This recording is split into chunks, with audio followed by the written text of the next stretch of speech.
Hey guys, welcome back to Sonic Social Tech. Today in this tutorial, I'll show you how to quickly delete or uninstall apps directly from the Play Store.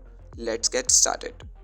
First, open the Google Play Store app on your Android device. Next, tap on your profile icon in the top right corner of the screen. From the menu, select Manage Apps and Device.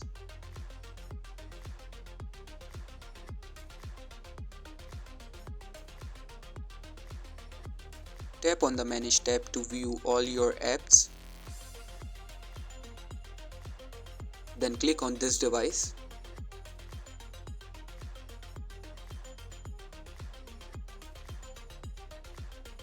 And select Not Installed. Next, you will see a list of uninstalled apps.